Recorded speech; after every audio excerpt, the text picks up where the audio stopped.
Vote चोरों की रक्षा कर रहे हैं। हर इलेक्शन में कांग्रेस वोटर्स डिलीट हो रहे हैं, ऑपोजिशन के वोटर्स डिलीट हो रहे हैं। कर्नाटक में किसी ने अलंद में वोटर डिलीशन सिस्टमैटिकली ऑर्गेनाइज तरीके से, सेंट्रलाइज तरीके से की। 6000 तकरीबन 6000 पकड़े गए, उस पर इन्वेस्टिगेशन हो गया। क्या पता लगा कि फाइलिंग ऑटोमेटिकली ऑनलाइन हो रही है, मोबाइल नंबर दूसरी स्टेट्स के यूज हो रहे हैं, टारगेटेड डिलीशंस हो रही हैं। जो भी मैं यहां बोल रहा हूं 100% प्रूफ के साथ, सबूत के साथ बोल रहा हूं, आपको अपनी आंखों से ये दिखेगा। कर्नाटका सीआईडी ने केस चालू किया कि वोटर कौन है, ये फोन किसके हैं, ये आईपी एड्रेस क्या है, ओटीपी कहां गया, इन चीजों के बारे में इन्वेस्टिगेशन शुरू होती है। जो सेंट्रलाइज तरीके से कॉल सेंटर के प्रयोग से, सॉफ्टवेयर से अलग अलग प्रदेशों में वोट डिलीट कर रहे हैं, ऐड कर रहे हैं। अच्छा, ये सिर्फ आनंद में नहीं हुआ, ये अलग अलग कंस्टिट्यूएंसीज में हुआ है। आनंद में लीगल प्रोसेस चालू हो गई, पकड़ लिया। यहां महाराष्ट्र में उसी मोडस ऑपरेंडी से, उसी सिस्टम से यहां पे वोट ऐड हुए। पिछले प्रेजेंटेशन में मैंने आपको नाम दिखाए थे, ये देखिए वही नाम यहां है। नाम वैसे ही है, JW किसी ने टाइप करके लगा। तो जो ये काम कर रहा है,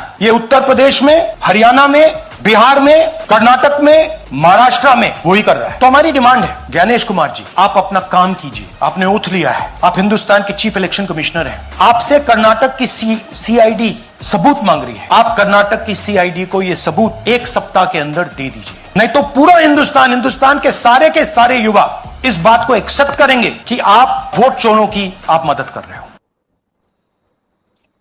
मैं विवेक जी इस पे इसलिए पूछ लूं कि जो राहुल गांधी एक तरह से ये भी कहें कि एक डेडलाइन दिए हैं, 1 हफ्ते के अंदर इसका सबूत दीजिए, और नहीं तो लोग सड़कों पे हों। सरकार को अभी तक ये लगता आया है कि चाहे वो किसान आंदोलन हो, चाहे कुछ हो, हम अपने तरह से इन सबसे निपट लेंगे।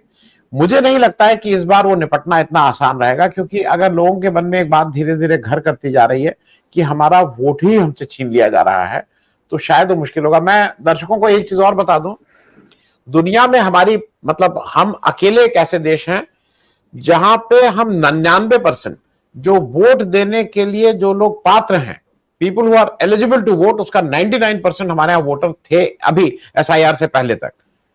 वो घट रही है संख्या, क्योंकि हम ही एक अकेला देश है जहां पे ये इलेक्शन कमीशन का काम है कि हमारा वोटर लिस्ट में हमारा नाम सुनिश्चित करे। बाकी देशों में वोटर जाके अपना नाम डलवाता है, हमारे यहाँ ये इस देश के इंस्टीट्यूशंस का काम है कि वो हमें सुनिश्चित करे।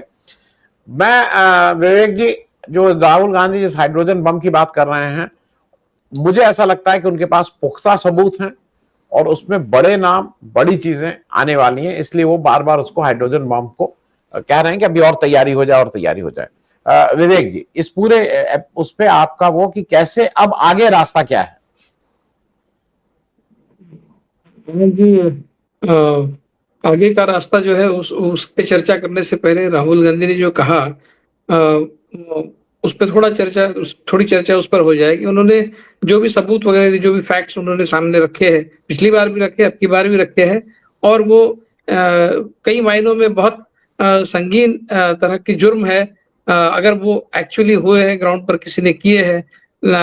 और जिस तरह से इलेक्शन कमीशन उसको नकार रहा है बिना किसी सबूत पेश किए कि भाई ऐसी ये क्यों नहीं हुआ है, हम आप साबित कर देते हैं, और इस तरह से साबित होता है कि जो राहुल गांधी कह रहे हैं वो नहीं हुआ है। वो राहुल गांधी को गलत साबित करने की कोई प्रक्रिया वो शुरू नहीं कर रहे हैं। वो सिर्फ ओरल ये कह रहे हैं कि सब झूठ है, और उल्टा उन्होंने राहुल गांधी को ही चैलेंज किया था। बिल्कुल उसी तर्ज पर राहुल गांधी ने आज ज्ञानेश कुमार जो है उनको चैलेंज किया है, क्योंकि ज्ञानेश कुमार ने भी कुछ इसी तरह की बात की थी जब उन्होंने प्रेस कॉन्फ्रेंस किया था कि भाई राहुल गांधी का नाम न लेते हुए कि वो अपनी बात को सिद्ध करें, और इस तरह का एक मतलब जिसको धमकी कहते हैं उस तरह की बात उन्होंने की थी। बिल्कुल उसी तरफ पर राहुल गांधी भी कह रहे हैं कि 7 दिन के अंदर ज्ञानेश कुमार जो है इसको एक्सप्लेन करे, या फिर देश के युवा ये समझ जाएंगे कि उनके साथ वोट चोरी हो रही है। अब वो आगे वाला जो सेंटेंस है नेक्स्ट कि भाई नहीं तो देश के युवा ये समझेंगे। अब ये तो नहीं है कि देश के युवाओं के ही वोट की चोरी हो रही है, वोट की चोरी तो सारे लोगों की हो रही है। लेकिन कहीं ना कहीं राहुल गांधी युवाओं को अपील करना चाहते हैं, लेकिन उन शब्दों से बच रहे हैं जो शब्द पकड़कर बीजेपी या फिर इलेक्शन कमीशन या इस देश की जो भी व्यवस्था है, जो इंस्टीट्यूशंस है, वो उनको घेरे में ले सकते हैं। क्योंकि जो कुछ भी हमारे इर्द गिर्द हो रहा है, हमारे आजू बाजू के देशों में हो रहा है, उसमें ज्यादातर उन सारी घटनाओं का संबंध जो है, वो जो बदलाव आए हैं उनका वहां के युवाओं के साथ में संबंध है। इसलिए राहुल गांधी जब शब्दों का उपयोग कर रहे थे इस बार, तो वो बहुत संभाल के कर रहे थे। कहते कि युवा ये समझे कि उनके वोट की चोरी हो रही है। वो ये नहीं कह रहे थे कि युवा सड़क पर आएंगे। हो सकता है कि युवाओं को अपील हो कहीं ना कहीं इस तरह का कि भाई ये हो रहा है और आपको इसका कॉग्निजेंस लेना है, लेकिन पूरे शब्दों में वो इसलिए नहीं कह रहे हैं ताकि बीजेपी या फिर देश के इंस्टीट्यूशन जो है मोदी सरकार उनको टारगेट न करे। लेकिन है तो अपील युवाओं को कहीं ना कहीं कि भाई आपको ये इस बात का कॉग्निजेंस लेके कुछ ना कुछ करना होगा। वो आगे ये भी कहते हैं कि मेरा काम देश का लोकतंत्र बचाना नहीं है। ये बहुत इंटरेस्टिंग है। ऐसा उन्होंने क्यों कहा मुझे पता नहीं। वो कह रहे हैं कि देश का लोकतंत्र बचाने का उसकी जो ज़िम्मेदारी है, वो इस देश के इंस्टीट्यूशंस की है। वो काम उनको करना है, वो नहीं कर रहे हैं इसलिए मैं कर रहा हूँ। ऐसा उन्होंने कहा। ये मुझे थोड़ा-सा अजीब लग रहा है कि देश का लोकतंत्र बचाने की ज़िम्मेदारी लीडर ऑफ अपोजिशन की या फिर उनकी क्यों नहीं है? वो क्यों ऐसा कह रहे हैं? क्या कहीं वो देश पे कोई उठाव हो जाए तो उसके लिए उनको ज़िम्मेदार ना पकड़ा जाए? क्या इस तरह की कुछ कुछ सोच के साथ राहुल गांधी ये कह रहे हैं मुझे पता नहीं।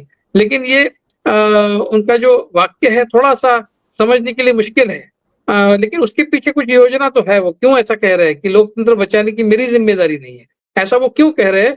ये समझना बहुत ज़रूरी है। उसको कांग्रेस ने एक्सप्लेन भी करना चाहिए, क्योंकि इसको फेस वैल्यू पर नहीं लिया जा सकता।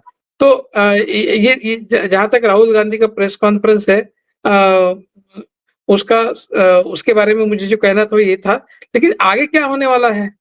आगे क्या होगा? बिल्कुल प्रेडिक्टेबल है कि आगे इसका कोई कॉग्निजेंस नहीं लिया जाएगा। बिहार में क्या हो रहा है?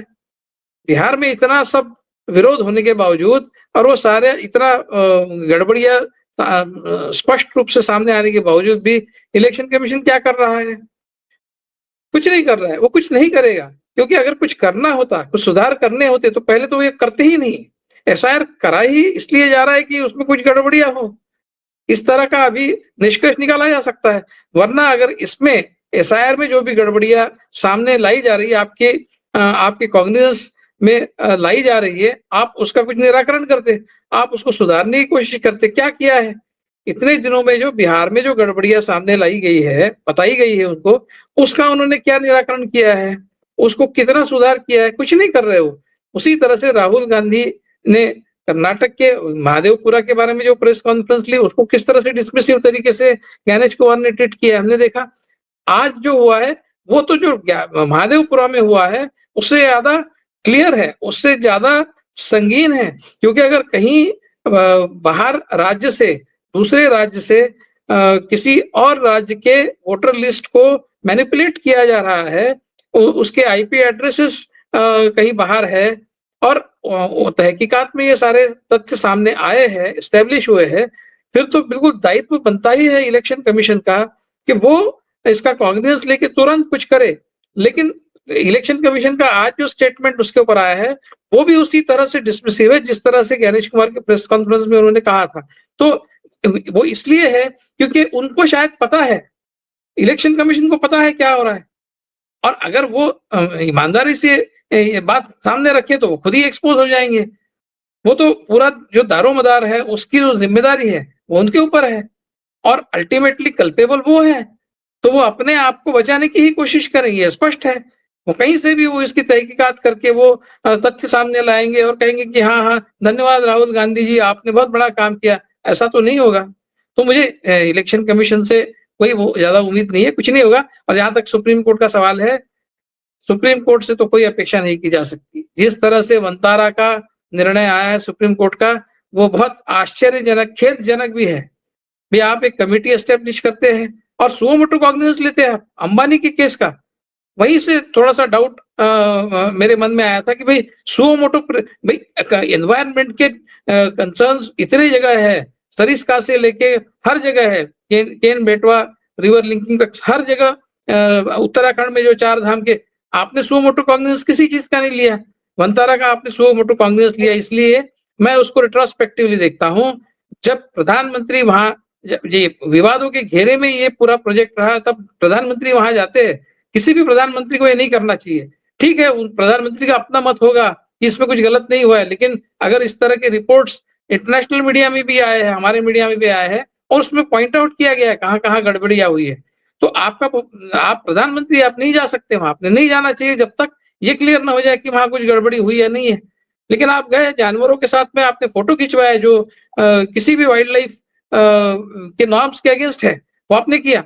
अब उसके ऊपर जब टीका-टिप्पणी हुई, तब supreme court suo motu cognizance लेता है, कमिटी गठित करता है, 3 हफ्ते में कमिटी रिपोर्ट देती है और उस रिपोर्ट पर सुप्रीम कोर्ट ये कहता है कि नहीं-नहीं अभी हो गया मामला खत्म। अभी इसके ऊपर कोई किसी दूसरे जुडिशियल फोरम पर, किसी एडमिनिस्ट्रेटिव फोरम पर कोई सुनवाई नहीं होगी। क्यों नहीं होगी? आपके अपने निर्णयों पर जब न्यायिक पुनर्विलोकन का प्रोविजन है, आपके खुद के जजमेंट्स को उलट देने का अगर कॉन्स्टिट्यूशन में प्रोविजन है, तो आपकी गठित की हुई कमिटी का जो रिपोर्ट है, वो इनवायलेबल कैसा हो गया? वो अनचैलेंजेबल कैसा हो गया? जो सुप्रीम कोर्ट इस तरह से एक 3 हफ्ते में एक बहुत ही हेस्टी तरीके से ये एक्सरसाइज कराता है, उस सुप्रीम कोर्ट से इतने बड़े मामले में जहां मोदी जी की साख से जिसका सीधा संबंध है, इतने बड़े मामले में सुप्रीम कोर्ट कुछ करेगा। अभी तो सुओ मोटो का भी सवाल नहीं है, अब तो तथ्य जी सामने है। तो मुझे और इसीलिए जब बार-बार राहुल गांधी से पूछा गया प्रेस कॉन्फ्रेंस पे आगे का रास्ता क्या है? क्या आप कोर्ट में जाएँगे? तो राहुल गांधी ने उस पर कोई सीधा जवाब नहीं दिया क्योंकि राहुल गांधी भी अब ये मानने लगे कि किसी भी कोर्ट में जाने से किसी भी तरह का निराकरण इस समस्या का नहीं होने वाला है। इसलिए उन्होंने उसका जवाब नहीं दिया है। उन्होंने हम कोर्ट में जाएँगे वगैरह ऐसा राहुल गांधी ने कहीं नहीं कहा है और जो सही बात है क्योंकि कोर्ट में जाने से ये मामला सुलझेगा, ऐसा नहीं है। On the contrary supreme court में ये हो सकता है कि नहीं-नहीं कोई गड़बड़ी नहीं हुई, यही सिद्ध होगा और फिर उसका पूरा जो क्रेडिट है वो बीजेपी लेगी और कहेगी कि देखिए सुप्रीम कोर्ट ने स्टैम्प ऑफ अप्रूवल लगा दिया है, कोई गड़बड़ी नहीं हुई। इसलिए कोर्ट में जाना ये बीजेपी के हाथ को और स्ट्रेंथन करने वाली बात है, इसीलिए शायद राहुल गांधी ने ये नहीं कहा। जी।